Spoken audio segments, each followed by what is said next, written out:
Hello student. कैसे हैं आप सब? आशा करते हैं बहुत अच्छे होंगे, मेहनत से पढ़ाई कर रहे होंगे।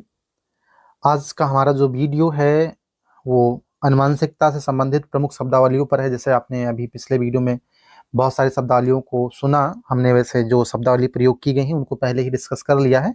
फिर भी हम सोचते हैं कि आपको क्यों ना ऐसे थ्योरी के रूप में दिए जाएं, क्योंकि आगे जब एग्जाम हो तो उसमें कहीं ना कहीं पूछे जाते हैं, तो आपको ये लिख सकें आप। वैसे हमने बताए हैं, समझाए हैं आपको, क्योंकि उसका हमें पहले से प्रयोग करना था। तो अभी आप इनको आप शब्दों में देख सकते हैं। जैसा कि देखा आपने, जीन क्या होता है? जीन क्या होता है? देखिए, जीन क्या है। तो जीन शब्द की उत्पत्ति, जो जीन टर्म है, जॉनसन ने दिया था 1909 में। जो मेंडल ने प्रयोग किया उससे पहले ही, है ना। तो ये इंटरेस्टिंग बात है बहुत ही, कि मेंडल को फादर ऑफ जेनेटिक्स कहा जाता है, लेकिन उसके पहले ही जॉनसन ने जीन टर्म को प्रयोग किया, जो हम लोग जो है बायोलॉजी में यानी कि जेनेटिक्स में प्रयोग करते हैं। तो फादर ऑफ जेनेटिक्स तो मेंडल को जानते हैं, मेंडल को कहा जाता है। लेकिन जीन शब्द का प्रयोग या जीन शब्द जो है वो जॉनसन ने दिया था 1909 में, आप याद रखिएगा।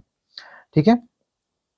तो जीन क्या होते हैं, हमने आपको बताया था। जीन जो होता है वो किसी भी क्रोमोसोम का या किसी भी डीएनए का वह भाग होता है जिससे कोई लक्षण प्रदर्शित होता है, उसे हम जीन कहते हैं। क्योंकि जीन जो होते हैं वो डीएनए का पार्ट होता है, और डीएनए क्रोमोसोम में पाए जाते हैं, क्रोमोसोम जोड़े में होते हैं, तो जीन भी जोड़े में होते हैं। और जीन के हर एक को हम एलील्स बोलते हैं। अभी आप आगे एलील भी देखेंगे। तो अगला जो है फिनोटाइप, फिनोटाइप को हम लक्षण प्रारूप भी कहते हैं। क्या कहते हैं इसको? लक्षण प्रारूप कहते हैं। लक्षण प्रारूप। अब लक्षण प्रारूप क्या होता है कि किसी भी जीव में, किसी भी व्यक्ति में, या किसी भी प्रकार के सजीव में जो बाहर से भौतिक आकृतियां दिखती हैं, भौतिक विशेषताएं दिखती हैं, उसी को हम फिनोटाइप बोलते हैं। जैसे लंबा होना, बौना होना, पीला होना, गोल होना, है ना, बीज का। या फिर आंखें काली होनी, भूरी होनी, बाल भूरा होना, काला होना, नाक चपटी होनी, ये सब सारे जो लक्षण हैं, ये सारे सारे फिनोटाइप लक्षण कहलाते हैं। ठीक है। तो किसी भी व्यक्ति या किसी भी जीव की दिखने वाली भौतिक जो गुण होते हैं उनको हम फिनोटाइपिक कैरेक्टर्स बोलते हैं या फिनोटाइप बोलते हैं।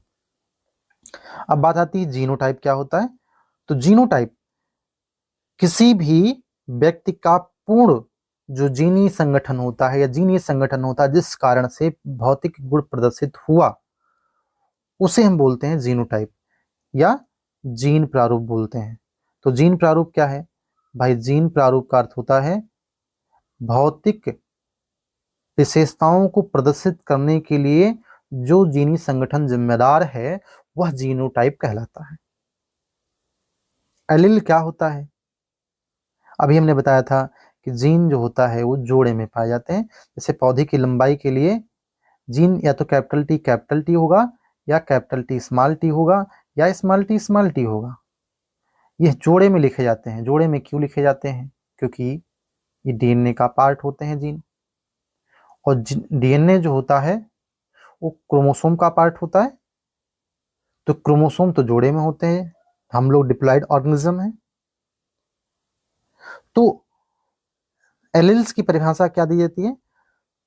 विशेष लक्षणों को नियंत्रित करने वाले दो पूरक पूरक कारक या पूरक एलील्स, पूरक जीन्स जो होते हैं, है ना, दो पूरक जीन जो समान क्रोमोसोम में समान स्थान पर उपस्थित हो।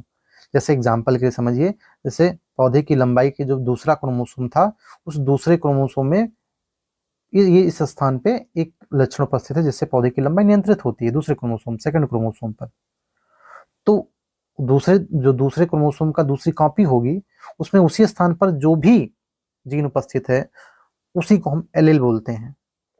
The two alternative form of gene that are located at the same position of homologous chromosome. Homologous chromosome mean दूसरे क्रोमोसोम की दूसरी कॉपी। ऐसा नहीं कि दूसरा क्रोमोसोम में जो है फला स्थान पे देखना है तो उसको तीसरे क्रोमोसोम में फला स्थान पे देखो, ऐसा नहीं। ठीक है। इसके बाद आता है बैक क्रॉस। भाई बैक क्रॉस क्या होता है? देखिए, आपने जब हाइब्रिडेशन करवाया था तो P0 जनरेशन के बाद में हमको पहली पीढ़ी प्राप्त हुई थी P1 जनरेशन। जैसे कैपिटल टी का क्रॉस कराया स्मॉल टी के साथ में, तो आपको क्या प्राप्त हुआ था? कैपिटल टी स्मॉल टी, है ना। अब ये जो कैपिटल टी स्मॉल टी है, इसे बोलते हैं F1 पीढ़ी की संततियां। तो ये F1 पीढ़ी संतति का अगर दोबारा बैक बैक बैक मतलब उल्टा बैक क्रॉस जनक किसी भी जनक से करा दिया जाए, F1 पीढ़ी की संततियों का संकरण अगर किसी भी जनक से कराया जाए, किसी भी जनक से करा दे, चाहे प्रभावी वाले जनक से और चाहे अप्रभावी वाले जनक से कराएं, तो इसे हम बोलते हैं बैक क्रॉस। F1 संतति, F1 संतति जो प्राप्त हुई थी, F1 संतति ऐसा नहीं कि मोनोहैबिट क्रॉस में, डायहैबिट क्रॉस में भी देख सकते हैं आप। F1 संतति के किसी भी ऑफस्प्रिंग, किसी भी संतति को लेकर के जनक से, पेरेंट से जनक के साथ में उनका क्रॉस कराया जाए, तो ऐसे संकरण को बोलते हैं हम, क्या बोलते हैं, ऐसे संकरण को हम बोलते हैं बैक क्रॉस। क्या बोलते हैं, बैक क्रॉस। तो आप समझे, F1 पीढ़ी के किसी भी संतति का क्रॉस अगर जनक से कराया जाए तो उसे हम बैक क्रॉस बोलते हैं। बैक क्रॉस का उपयोग कहाँ करते हैं, बैक क्रॉस का उपयोग वंशानुक्रम को समझने में करते हैं। इनहेरिटेंस जो पैटर्न है उसको समझने में किया जाता है। बात समझ में आई? जो इनहेरिटेंस पैटर्न है वो समझने में बैक क्रॉस किया जाता है। अब टेस्ट क्रॉस क्या होता है आगे देख लेते हैं। आगे आपका टेस्ट क्रॉस है, अभी हमने देखा बैक क्रॉस। तो देखिए, जब F1 पीढ़ी की जो संततियां हैं उसका क्रॉस हम अप्रभावी जनक से कराएं, किससे कराएं, अप्रभावी जनक से। F1 पीढ़ी की संतति का संकरण यदि अप्रभावी जनक से कराएं, अप्रभावी जनक से कराएं, तो इसे हम बोलते हैं टेस्ट क्रॉस। क्या बोलते हैं, टेस्ट क्रॉस।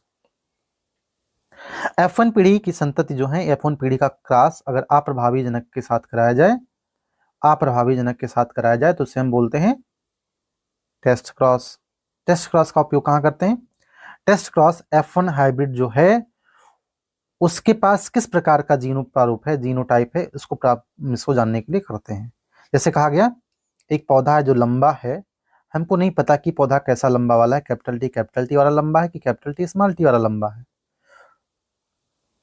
तो आपको बताना है कि ये पौधा कैसा है, तो इसका तरीका क्या है, इसका टेस्ट क्रॉस कराया जाए, मतलब इसका क्रॉस कराया जाए कैपिटल टी स्मॉल टी के साथ में, है ना। तो जब क्रॉस कराएंगे तो हमको पता है कि ये जो रिसेसिव पेरेंट है इससे हमें स्मॉल टी मिलेगा। और यहाँ जो लंबा पौधा है, लंबा पौधा तभी होगा जब एक कैपिटल टी हो और दूसरा तो पता नहीं, दूसरा हो सकता है कोई सा भी, हो सकता है कैपिटल टी वाला ही हो, लंबा है चूंकि, हो सकता है स्मॉल टी वाला भी हो। तो अभी हम देखते हैं, अब इससे जब ग्रास कराएंगे तो जो हमको पौधे प्राप्त होंगे, अगर खाली लंबे प्राप्त हुए, खाली लंबे पौधे प्राप्त हुए, इसका मतलब क्या है, जो ये लंबा पौधा था उससे केवल कैपिटल टी ही मिला, और अब रिसेसिव वाले तो स्मॉल टी मिलेगा। मतलब लंबा मतलब यहाँ पे कैपिटल टी, कैपिटल अगर पौधा लंबा ही हुआ, खाली पौधे लंबे हैं, खाली पौधे लंबे हैं, इसका अर्थ है कि कैपिटल टी वाला जनक से आया। मतलब एक तो ये जो दिया गया है ऑफस्प्रिंग उससे और एक पेरेंट से, तो कैपिटल टी ये आपके ऑफस्प्रिंग से आ गया, और स्मॉल टी कहाँ से आया, अप्रभावी जनक से आया। और अगर लंबा बौना दोनों मिला, हमको क्या मिला, लंबा बौना दोनों पौधा मिला। इसका मतलब क्या है, लंबा पौधा के लिए तो कैपिटल टी, लेकिन बौना तभी हो सकता है जब दोनों जनक से स्मॉल मिले। यानी कि अगर लंबा बौना दोनों पौधा प्राप्त होता है तो जो हमको ऑफस्प्रिंग दी गई थी उसके पास स्मॉल टी है, तभी तो बौना पौधा मिला, क्योंकि एक अप्रभावी जनक से तो स्मॉल टी यहाँ मिल ही गया, और दूसरा जब स्मॉल टी आएगा तभी तो पौधा लंबा बौना बनेगा। तो ये तभी हो सकता है कि जो हमको ऑफस्प्रिंग दी गई थी उसके पास एक स्मॉल टी हो। ठीक है, तो इस प्रकार से हम अप्रभावी और जो है अप्रभावी जनक से किसी भी दिए गए ऑफस्प्रिंग, यानी कि जो ऑफस्प्रिंग है उसके जो जीनो प्रारूप है, जीनोटाइप है, उसको पहचान करने के लिए कर सकते हैं। तो आई थिंक आपको ये समझ में आया होगा। वीडियो पसंद आया हो तो लाइक करें, शेयर करें, कमेंट करें, और अगर कोई सुझाव देना चाहते हैं तो उसको भी दीजिए, आपका हम स्वागत करते हैं। एक बार फिर से वीडियो को पूरा देखने के लिए, मन से देखने के लिए बहुत बहुत धन्यवाद।